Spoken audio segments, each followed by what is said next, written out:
Can you hear me? Yes, thank On you. channel 2.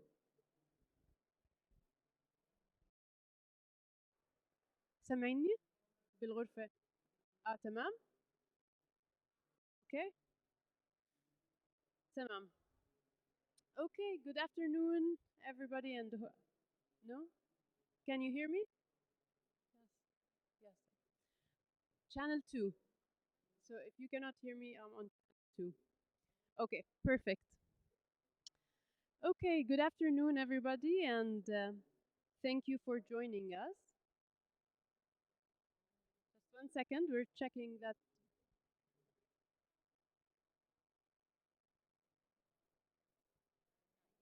Channel 2. No?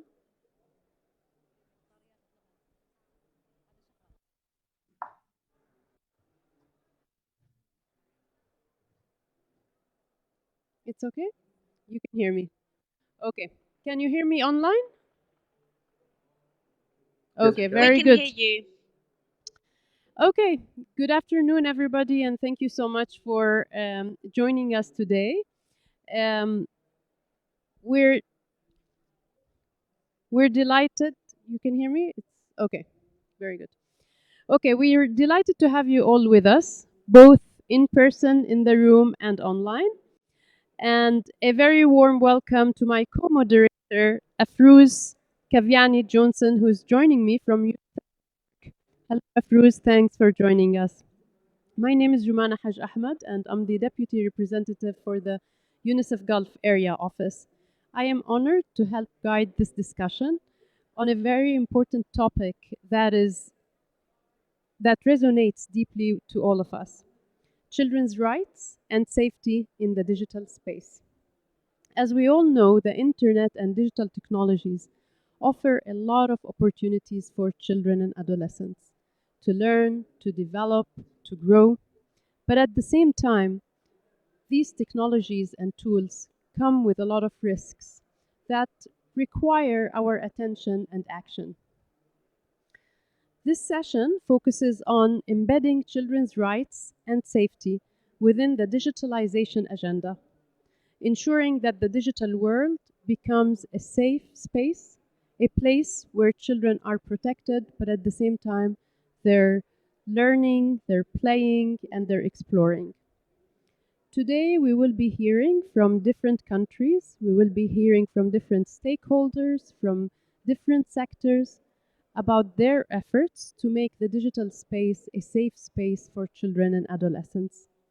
The diversity of perspectives, the diversity of the people joining this discussion really emphasizes and underscores that a collective action is needed to ensure that children and adolescents are safe in the digital space. So I will start by introducing our amazing and esteemed panelists. Dr. Maymoon Al Khalil, Secretary General of the Family Affairs Council in the Kingdom of Saudi Arabia. Ms. Ala Al Fadl, Global Cybersecurity Authority in Saudi Arabia. Ms. Floretta Faber, Deputy Director General from the National Cybersecurity Authority, Albania. Mr. Paul Clark, Executive Manager of Education, Prevention and Inclusion, eSafety Commissioner, Australia. And back to Ms. Helen Mason, Director of Operations, Child Helpline International, Netherlands. Sorry, I forgot Mr. Richard. Apologies for that. Mr. Richard Wingfield, Director of Technology Sectors, BSR, London office. Thank you all for joining us in this exciting discussion. As we start the discussion, I would like to really flag two key points. The first one, as many of you know, it is estimated around 1 in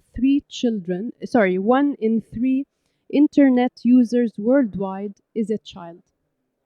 And this number underscores the importance of speaking about children's rights and having children's rights at the center of any discussion that relates to digital technology, even for services that are not explicitly designed for children. Also, I think the second point is that we need to think about those children as real lives. Those children could be your own son or daughter, could be your nephew or niece, could be the son or daughter of a neighbor. So, as we talk today about the importance of safety in the digital space of children, we need to put the lives of these children in our minds and hearts and think about what experience are these children going through. Is it really a safe space that we're offering them? Is it a space that is allowing them to grow and to learn and to make the best out of this opportunity that is being offered? I would like, do you hear me? Okay. So I'd like to start with a question to Dr. Maymoon Al Khalil. The IGF is being held in the Kingdom of Saudi Arabia this year, which aligns well with the kingdom's strong digitalization agenda and its focus on child online protection.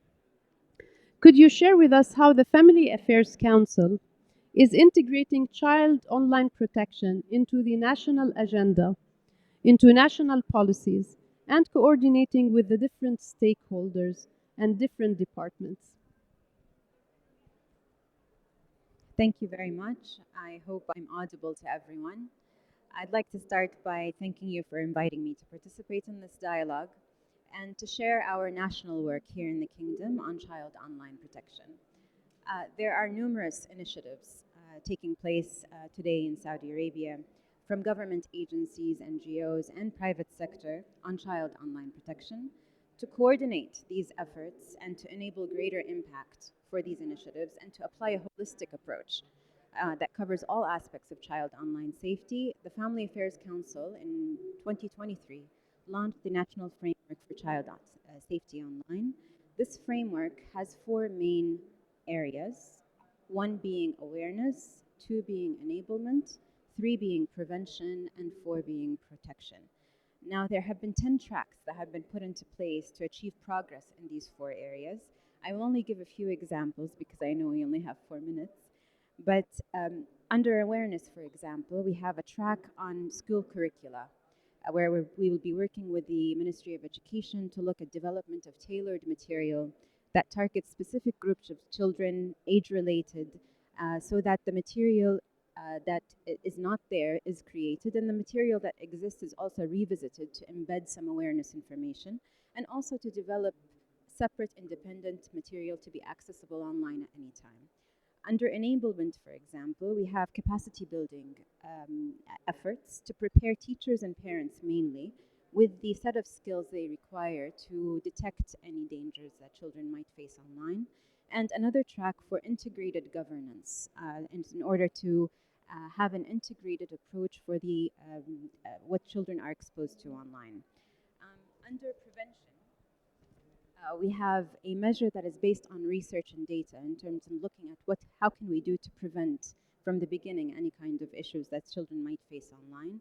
And basically, this framework is aimed as an instrument to coordinate all of these efforts that are underway to bring focus to this issue and to make sure that the public spheres, the private spheres, and the NGOs are working together towards one vision. Now, we cover a number of domains, including cybersecurity, data protection, privacy, even the psychological aspect of what children go through is very important, and protecting from any cybercrimes that are identified by national law. Now, there have been 12 government entities that have already been identified as stakeholders and partners in this effort, including also the private sector and active NGOs in this regard. The role of the Family Affairs Council in this particular guideline and framework is to coordinate all of these efforts, to monitor these efforts, to report on the progress of these efforts to the center of government, and to identify any gaps and by suggesting remedial initiatives.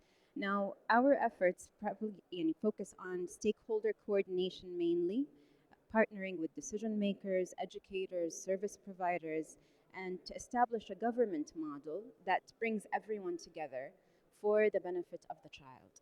And our focus areas on enhancing digital literacy, protecting children's data, and building a culture of safe online behaviors through awareness campaigns and family support. Our outcome-oriented approach is in addressing and finding the gaps. Where are the gaps that we can start working on? And leveraging and advancing technology. So technology here in this sense is a danger, but it can also be an ally and a helper. And aligning efforts with global best practices. I'd like to end by a recent initiative that has brought together national efforts.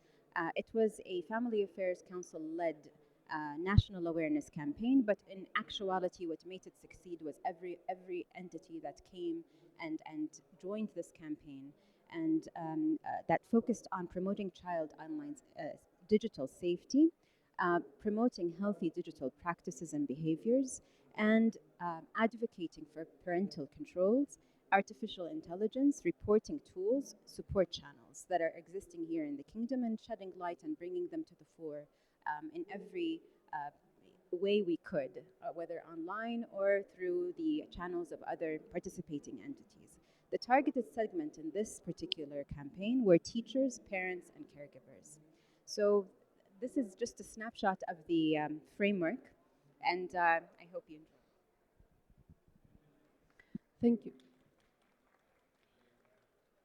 Thank you so much, Dr. Maimouna, for sharing this overview. And being here in Saudi Arabia has allowed me to also see the consultative approach that you led the process, that you applied in leading the process of the development of the strategy, which really, I think, helped a lot in having the different stakeholders on board, including children. And until now, I remember those interactive consultations with the children that the Family Affairs Council led, which was an amazing process. Um, Now I would like to go to Ala Al-Fadel from the Global Cybersecurity Forum. Since its launch, the Global Cybersecurity Forum has prioritized child protection as a core initiative. Can you share with us more about the forum's mission and your strategy for strengthening commitment and action to ensure children's safety within the digitalization agenda? Thank you, Jumana, for the question. And allow me to extend my appreciation to the UNICEF for inviting us to this important session of IGF 2024. So allow me first to start by addressing a question that majority of the audience might have, which is why Global Cybersecurity Forum is considering child protection in cyberspace as a key priority and core initiative within its mandate. As you know, the unique positioning of the GCF is that considering the cybersecurity beyond the technical aspects, our work span all areas from geopolitics, technical, behavioral, and social, under which the child protection is a priority. And as you know, that the GCF was entrusted to deliver the Child Protection in Cyberspace initiative stated by His Royal Highness Prince Mohammed bin Salman. Our key targets for this initiative include, first, developing child protection framework in more than 50 countries, upskilling 60 million people, and protecting 150 million children globally. So, sorry. So as you know that, to achieve these targets, we have developed an extensive research to develop a robust strategy. This includes, first, a deep assessment of the global landscape globally with a validation of key insights from global experts, as well as including reviewing reports, initiatives, organizations, and programs. Second, a global survey to cover 41,000 people from parents and children from 24 countries across 6 regions. And I invite you all to read the report, Why Children Are Unsafe in Cyberspace. It's available from our website, the Global Cybersecurity Forum. So now, when it comes to the delivery model of our initiative, mainly this initiative, it's structured under one fundamental principle, which is strengthening and complementing existing efforts of major stakeholders. And that's why we are partnering with UNICEF, ITU, WebProtect, DQ to deliver on our initiatives project.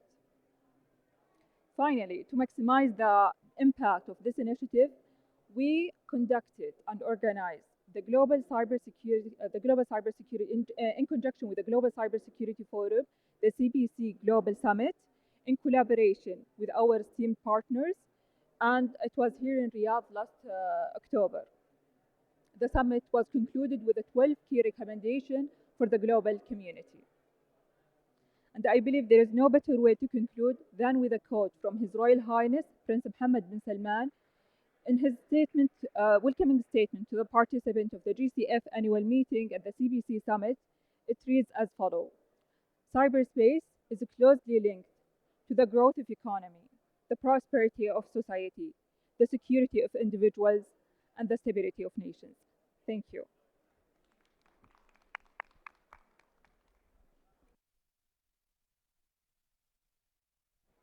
Thank you so much, Ala, and for all the hard work. I know how you personally also led the preparations for the Global Summit on child protection, and it was an amazing summit with, as you said, with a lot of ambitious commitments made to make the digital space a safer space for children. Now I'd like to pass it on to Afrouz. Over to you, Afrouz. Thank you, Jemana. Can you hear me in the room? We can hear you, yes. Wonderful. So I'm glad that we can use technology to connect. And sorry we're not there in person, but I'm really happy to now go from the incredible developments within Saudi Arabia and the global picture from the Global Cybersecurity Forum to hear from our colleagues and collaborators in Australia. So I have a question for Mr. Paul Clark, who, as Jemana mentioned, is the Executive Manager of Education, Prevention and Inclusion at Australia's eSafety Commissioner. So we know that Australia's eSafety Commissioner is implementing many measures to improve online safety for children. So really keen to hear from you, Paul, about your prevention and educative work in particular, realizing that there is, many other facets of work of the Commissioner, and to hear how you're really ensuring that these efforts resonate with children and families across Australia to really make a difference in children's lives. And because the theme of our session today is also about innovation, what are some of those key innovations that you're introducing in this area? Thanks, Paul. Thank you, Susan. Thank you very much, everyone. It's an absolute honour to be here today. For some of you who may not be as familiar with our work, I thought it might be interesting just to give a little bit of background about eSafety, just to point out that when we were established 15 years ago, we were actually the Children's eSafety Commissioner. And in addition to our focus on education and awareness raising, we also pioneered the world's first scheme to support individuals with legislative powers that enabled us to have harmful cyberbullying content removed for an individual. So now, while our responsibility extends to all Australians, and that's reflected in our current name, children and young people will always remain an absolute priority for us. Adding safety in our education programs now, and it was quite a challenge for me to try and fit this into 4 minutes because there is quite an extensive range of programs there. We really want to focus on the specific needs of children and young people in different circumstances, always keeping in mind their fundamental rights to protection, participation, and access to information. So this includes now programs, resources, and training to support young people, their carers, and educators from the 0 to 5 age group right up to young adults in their early 20s. Now, in doing this, we've also ensured that we prioritise within these young people's age groups. We know that specific cohorts are more at risk, and quite often these cohorts are those who are most likely to get the most benefit from engaging online. So in the Australian context, young people with a disability, for example, are more likely than the national average to encounter harmful and hurtful treatment online and hate speech and even physical threats. They've also been more likely to come across harmful content such as graphic violence and self-harm material. In Australia, we know that LGBTIQ plus teens are much more likely than the national average to experience hurtful and hateful online interactions. and also more likely than the national average to engage in risky online behaviours themselves and sharing personal information and sending messages that are sometimes inappropriate. And of course, for Australia, Aboriginal and Torres Strait Islander youth are much more engaged than the general population in using the internet for cultural connections and staying informed about the world around them, whether that be politics or news. But despite these positive cultural and newsworthy interactions, sadly, First Nations young people are 3 times more likely than the general population to be the targets of online hate and have offensive things said to them because of their race, ethnicity, or gender. So when we talk about innovation, of all the work we do, I thought I wanted to call out two this evening, or sorry, today for you, that are really close to our hearts. Central to our commitment to children's rights is our eSafety Youth Council. That's a diverse group of young people from the ages of 13 to 24 from every state and territory in the country to ensure that young people's voices are not just heard, but acted upon when developing solutions, support, and in helping us frame policy that impacts on young people. If we reflect on Article 12 of the Convention of the Rights of the Child, it states that children have the right to express their views freely in all matters affecting them. Our Youth Council is really key for us to keep this principle at front and centre of the work we do. It's not about doing work for young people, it's about doing work with them. Our Youth Council has been involved in such a broad range of work at eSafety, everything from helping review content for youth, our youth pages, and to support teaching and our education models, but also in shaping more broader policy decisions that will have a direct impact on young people. For an example, they recently made a formal submission to the Australian Government Social Media Inquiry, and they've taken part in social media summits in 2 of our states, New South Wales and South Australia, and they continue to be in high demand, both within eSafety, but also too from other key external stakeholders. And that leads me, talking about those summits, to children's access to social media online and balancing rights and protections. I'm sure many of you would have heard now of the recent legislation that has just passed in Australia that's going to prevent young people from under the age of 16 from accessing certain social media sites. These provisions are going to come into effect over the next 12 months, and that's when, over that 12-month period, is when we're going to be able to specify which services and what regulatory mechanisms are going to be required to have this legislation enacted. There's an awful lot of work to do in this space over a very short period of time, and we're building on our considerable work to date on these issues. We know that the relationship for young people between mental health, social media, and online engagement is complex, but we're continuing to contribute our insights and research to assist the government and ensure that any new legislation such as this is effective in its measures and minimises the unintended consequences. But regardless of the access of young people regardless of the age to access these certain sites, for us, prevention and education will always be a foundation of eSafety's work. It's more important than ever for young people that we continue to work with them to build their digital literacy, their resilience, and critical reasoning skills so that they're prepared for the online environment, regardless of what age they begin to engage with it. So as we continue to navigate a really complex landscape of online safety in a global world, we remain committed to listening to young voices, collaborating with other regulators, and adapting our approach to meet the evolving needs and challenges in this digital world. Thank you. Thanks, Paul. Incredible and really heartening to hear how the eSafety Commissioner is taking on board Article 12 of the CRC and really embedding that within all of your work. We should also note that we're going to have some time for questions, hopefully at the end. So audience online and in the room, please start thinking about questions you may like to put to our panelists. So thank you. Thanks, Paul. From Australia, I'm really delighted now to go to Albania, and I have a question for Ms. Floretta Faber, who, as Jomana mentioned, is the Deputy Director General of Albania's National Cybersecurity Authority. So we're really interested to hear how Albania is integrating child safety into its cybersecurity agenda. I hear that there is a new cybersecurity law in Albania, and this includes a dedicated chapter on children. So could you tell us more about this and how you're ensuring that ministries and departments are equipped with the latest knowledge and skills to effectively empower and support children online? Thank you very much for giving us the opportunity to be part of this really fascinating discussion.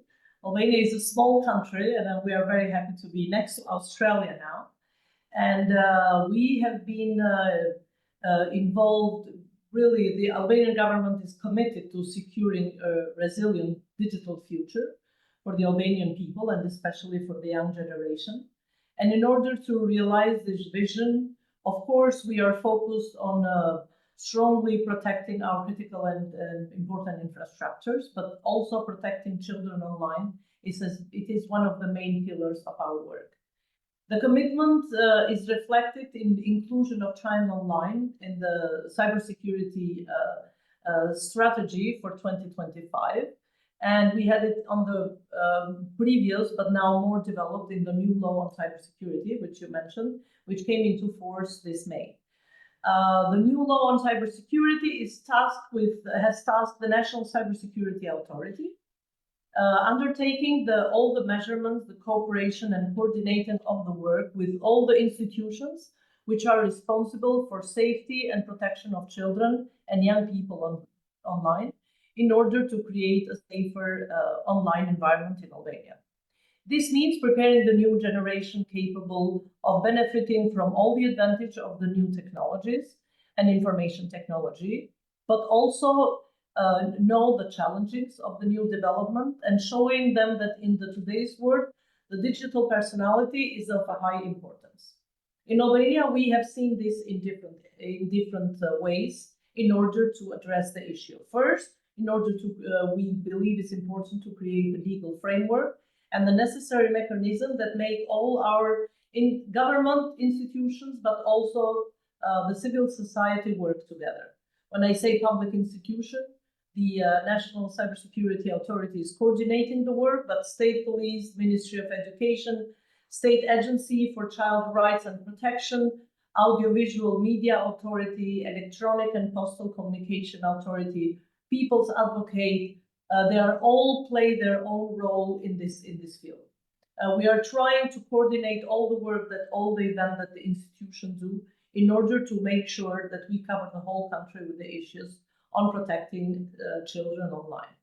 The National Cybersecurity Authority has a reporting platform where citizens can report directly cases of illegal online contact and also issues online.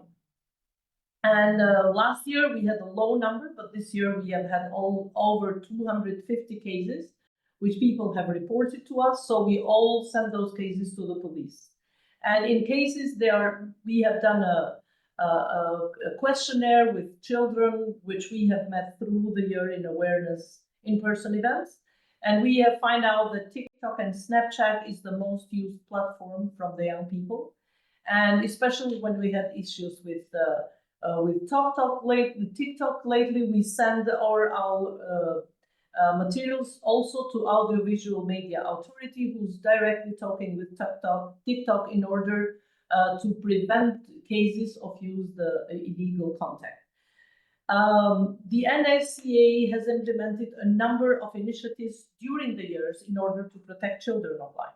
We are developing our strategy on protecting children, but in the last 4 or 5 years especially, we have been working with ITU, UNICEF, US government also support in trying to develop a number of initiatives in the country where we have been able to have various educational materials, videos, manuals, brochure, raise of awareness. And if I mentioned only in 2024, our authority, together with the Children Protection Authority and with the support of UNICEF, we have organized, I can bring you some example. We have been on 28 schools around the country, 13 cities, 1,500 young students we have been talking with directly. We have been training the trainers, about 400 teachers in those schools, about 200 safety officers in schools, in order to have everyone aware and educated and knowing which is the phone call they can make, where they can report in their cases.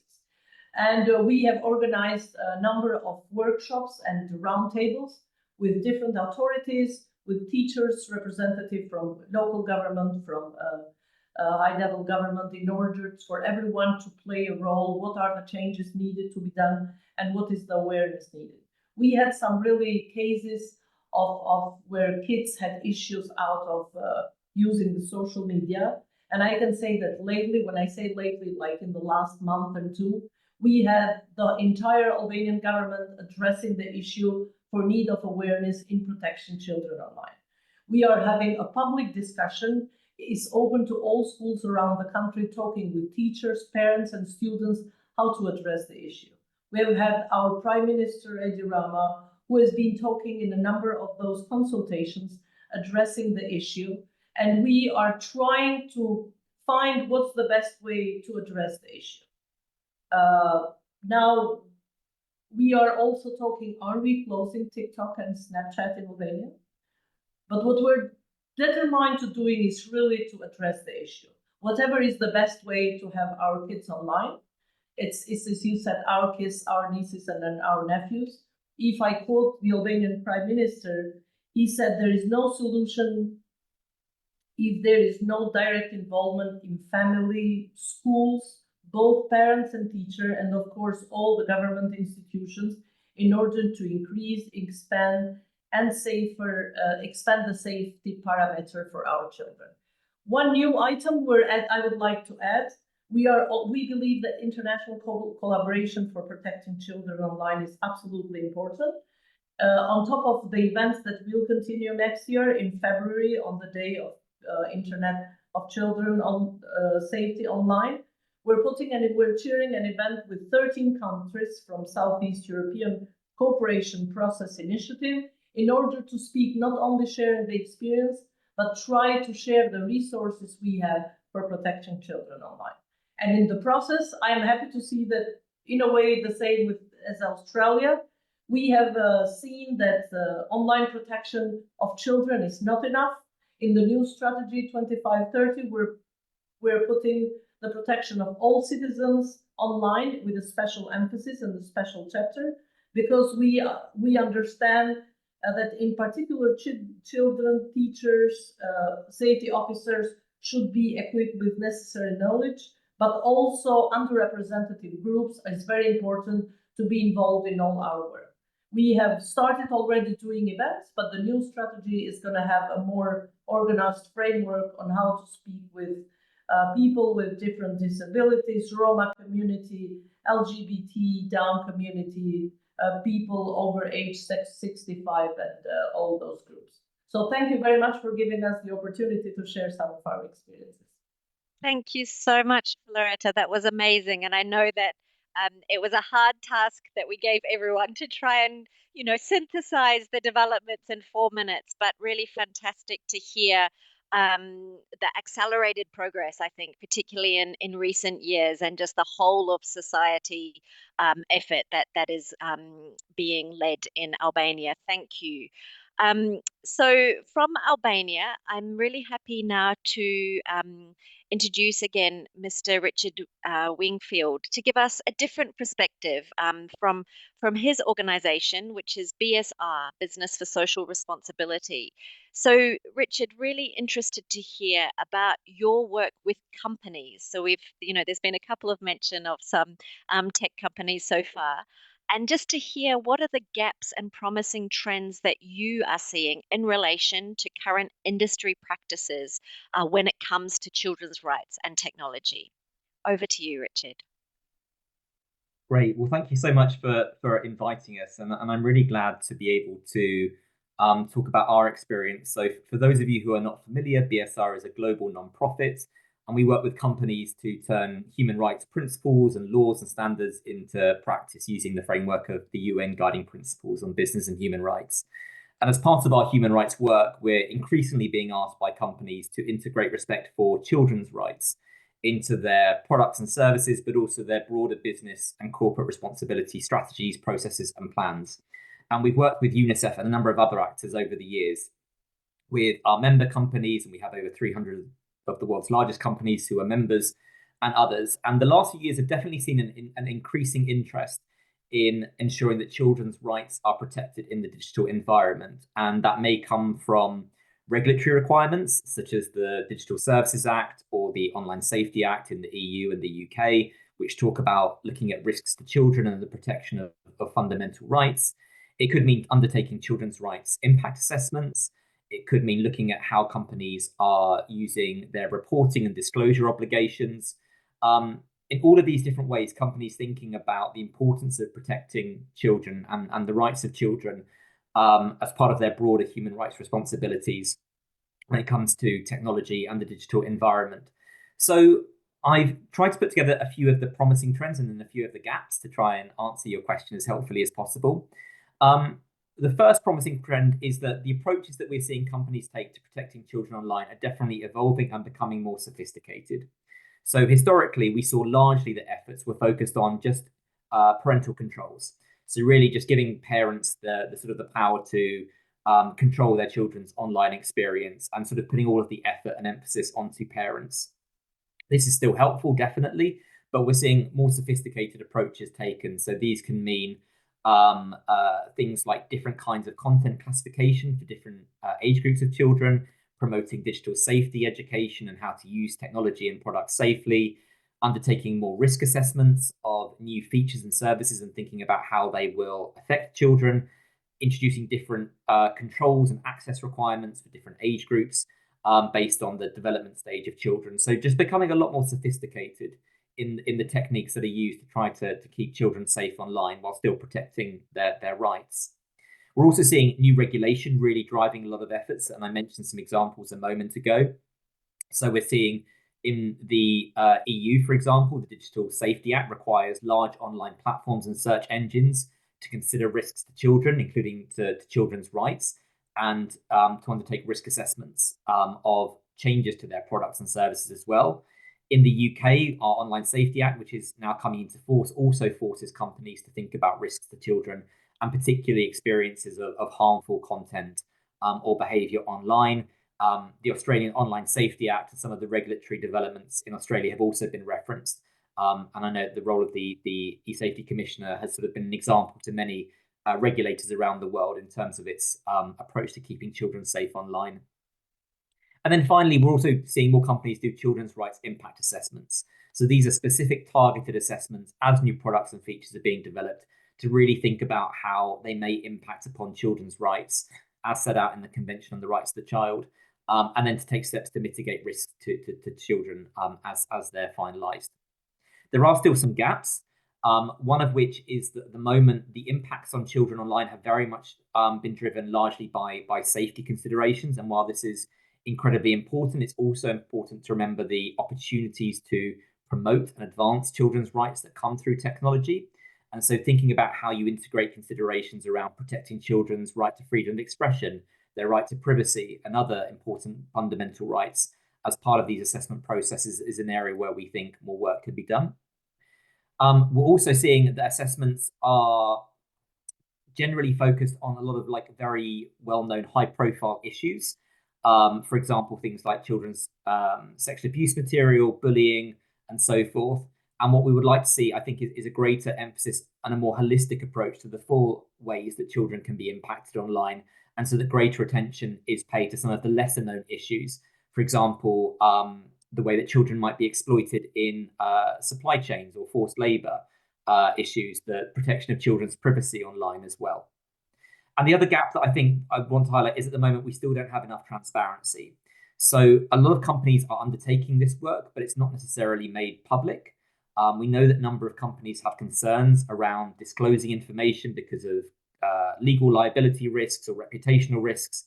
But we would love to see companies talking a lot more about the efforts that they are making, not just the changes in terms of products or features that they have created, but the actual process by which they engaged in undertaking those assessments, including how they engaged with children and children's rights organizations, so that stakeholder engagement aspect is much more apparent and visible.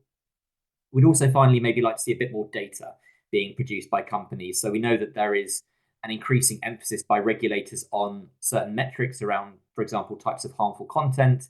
Again, it would be great to see companies producing more of this data proactively and perhaps also becoming more nuanced in the data that's provided, so we can see how different age groups of children are being affected, or how different vulnerable groups, and Floretta mentioned some of the other groups who might be impacted specifically, for example, ethnic minorities, young girls, or children who identify as LGBTQ+. So there's definitely some area for improvement, but we are seeing some promising trends as well. Thanks a lot, Richard. I think BSR has quite a unique view on these issues. So I think that was extremely insightful in a very limited time, but just giving us, some cause for optimism, but also really clear areas where more work is needed. So I'm going to hand back to Jumana and the panelists in the room. Thank you, Afrouz, and thank you so much for the insightful interventions. Amazing work really done in different sectors. And now I would like to come back to Miss Helen Mason, the Director of Operations of the Child Helpline International. Thank you so much for being with us. The Child Helplines, which are operating in 130 countries, play a crucial role in supporting children across various aspects of their lives, including their online experiences. So can you share with us some insights from your data on children's online experience and lives, but also how you've been using technology to enable a safer environment for children digitally?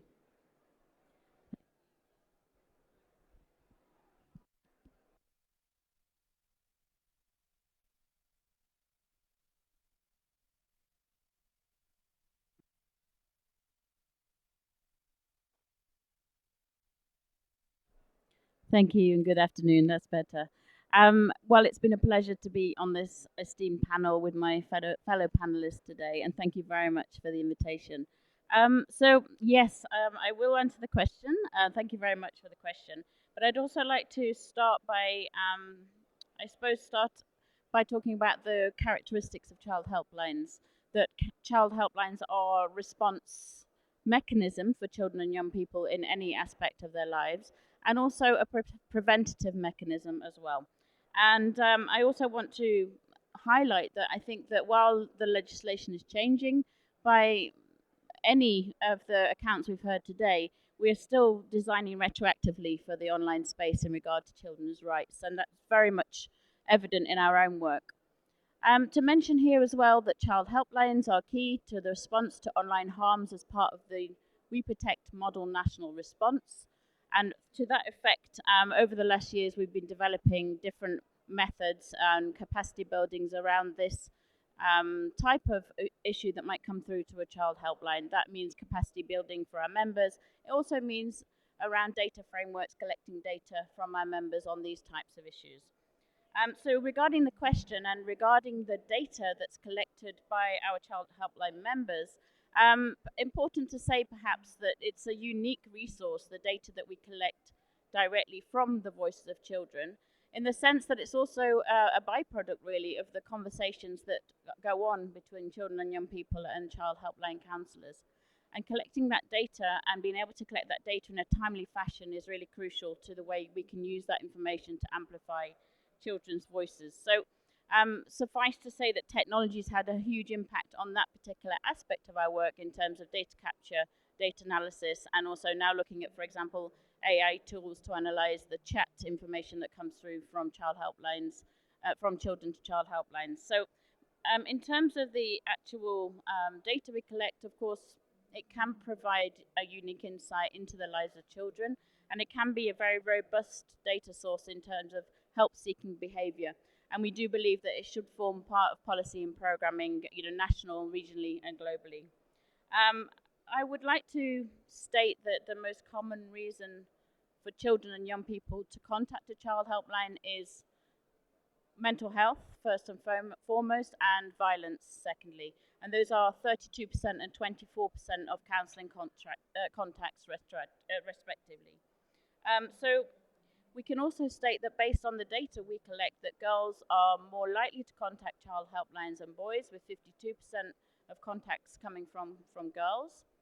And I think that what I would also like to share here is that our latest report on online child sexual exploitation and abuse, we see cases increasing as of 2018, when we first started to collect bespoke data on this, and that we also, I would say, report substantial issues around disclosure, substantial issues around taboos, substantial issues around underreporting, and of course it's very important for us to develop methods and strategies to deal with this together with our members and together with our different and many partners, including UNICEF, including We Protect, ICMEC, IWF, for example. I also want to highlight what we can also read in the data is that in terms of non-binary contacts, we can also see that there's higher incidence of suicidal ideation, and those reports are more likely to be made via online methods. And I think that another aspect of the data that we see is around the method of contact. So child helplines optimally operating 24/7, free of charge. Over the years, have adopted and launched multiple channels of access. So you'll be quite familiar, perhaps in your own country, with child helpline access that is coming through chat, through all types of online means, through voice as well, but essentially through all the different places that children themselves are present. So it's incredibly important that as child helplines being responsive to children, they need to be present in the places where children are. So that, of course, means working with different online platforms to develop ways to intersect with those platforms to provide seamless referral to a child helpline service. So I think that bearing in mind that child helplines have always existed at the intersection of technology and child rights, partnerships with the industry is absolutely vital. And over the last years, we've been spending time developing partners carefully with industry partners like Snapchat, like Meta, Roblox, Discord, to see how those referral mechanisms can be integrated within platforms so that children and young people can find help when they need it, when it's time critical. And so one of the big challenges we have is around raising awareness that, for example, a child might not know that there's a crime committed, they might not be able to talk or disclose this information. So raising awareness in a preventative sense is absolutely vital. And that for us, of course, simply means raising awareness that you can talk to a child helpline about these issues. So I want to just close now. I want to say as well what really matters to me and Child Helpline International is also the 50 plus countries around the world without this kind of service. So given the role that we identify for child helplines in responding to online harms, it's urgent and it's our aim to fill that gap by 2030 to have a child helpline in every country of the world, so that when a child needs to speak to someone wherever they are, they can contact a child helpline. Thank you. Thank you so much, Helen. And we also have a child helpline here actually in Saudi Arabia, and I had the chance to discuss with the director some of the priority issues that Saudi children face here, and it's very similar to also what you were saying. Mental health is a key issue, and being subjected to violence is also another. Okay, so I think we have some time. We have 7 minutes. And we are able to take a few questions from the floor here and few from the from colleagues joining us online. So we have 2 questions here. So I think you'll need to speak in the mic. Try to speak from where you are, and let's see, but I doubt it. I think you'll need the mic.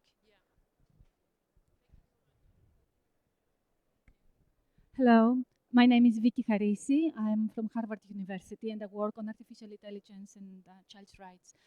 My question, and first of all, thank you for all the amazing work that all of you do. It seems super impressive. I think my question is mostly for Mr. Clark from Australia.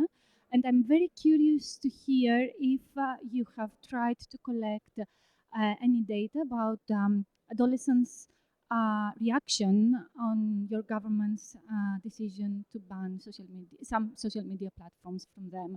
I'm just curious to hear if you have any sense about this. Thank you. Thank you. As I mentioned, our youth council did provide formal submissions. We haven't, as now the mechanisms come into play, and we're looking at which platforms will be excluded and the leverage that we're going to have to use to look at how that's implemented. I think we will be undertaking more study. Up to this date, most of our research, which is always published on our website, has looked at particular cohorts of young people to understand their experiences online, so to understand the benefits they receive, how they're engaging and using technology, but also the specific risks that they're facing. Part of the implementation of this legislation for us is we will be doing a full evaluation. So we're about to now start a baseline research piece to really get that clear understanding and to follow that over the next 2 years to evaluate the legislation. So that's not something that we have available right at this moment. Let's take a question from participants online. Over to you, Afrouz, and then we'll come back here because we have 2 more questions here in the room. But I see that there is a hand up online. God's way, Kubi. Yes, there's a hand up online. I'm not sure if I can give. Hello, can you hear me? Yes, we can hear you. Great. Please go ahead. Please, can I be allowed to share my video? I don't know. Does it stop? Okay. So while that is being worked on, I can go ahead. Okay, thank you so much. I've really heard a lot, and actually, I'm Godwin Kubi, the lead facilitator for Internet Society Online Safety Sake. And I think I joined this quite a little bit late, but the conversation alone keeps me, more interesting, especially coming to listen to Mr. Paul Clark first. I got more interested, and so online safety. I would just like to say that we are currently working on a project. Yeah, so actually, my intention is to get more collaboration from this organization. So we are working on a project aimed at developing a comprehensive online safety benchmark that will be used globally. And this will serve as a valuable tool for organizations and individuals. And our focus basically is on child online safety and also the use of social media and websites, how individuals could basically protect themselves using this particular site. But our focus is on children. So we are, our target regions are actually sub-Saharan Africa, Southeast Asia, Latin, and North America. Those are some of the regions that we are hoping to engage some key organizations in those regions, particularly so that we could be able to cover a wider range and also to have a comprehensive online safety benchmark being done. So having had a project that Mr. Clark and other panelists have working on, I will greatly like that maybe possibly if they could share their emails, I could like to collaborate on any of the projects they are currently working on and also get involved in our project as well to make our own also a success because we are the Internet Society. We are trying to make it a global, we are putting it on a global scale. So getting an organization involved and collaborate on this project is one of the key things that we value. So that is the little I could say from my end. But I think the chat is being disabled. So I'm unable to share ISOC email. So I don't know. But thanks, Godsway. No, that's great. I mean, that's one of the wonderful things about IGF, right? Making the connections. We can talk with the technical folks and see how we can exchange contacts. Thank you so much. You're welcome. Thank you. Back to you, Jomana. Thank you so much, Afrouz. We have 5 minutes left. If we can take quickly the one question from the room here. Over to you. Thank you. Hi there. My name is Andrew Campling. I'm a trustee with the Internet Watch Foundation. Really interesting presentations. You may or may not be aware that there are changes in internet standards which will bypass content filtering and parental controls, exposing children to age-inappropriate content much more easily, and also allow tech companies to give them plausible deniability, a horrible phrase, so that they don't see some of that illegal or unsuitable content. Is that something that you're aware of? And how do we get more child protection groups involved in the development of internet standards to prevent these things from happening in the future. Really appreciate your thoughts. Thank you.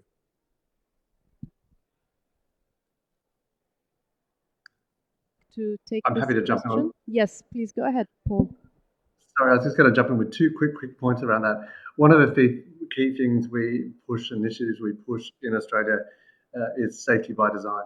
So all these add-on parental controls and safety measures that are completed at the tail end often just demonstrate the failure in understanding and setting up a platform or an app with safety as the primary principle to begin with. One of the following pieces of legislation which the Australian government is about to bring in post the age restriction piece is an internet duty of care. So putting a legal obligation back on the platforms that they must keep the safety and security of their users paramount, and so they will be held responsible for that. Thank you, Paul. I know that we have two more questions here in the room, but unfortunately, we will need to close this session. So I would like to thank our esteemed panelists for your participation with us today and for the audience for joining us. Thank you so much for the rich discussion. Thank you. Thank you, everyone. Thank you. Thank you.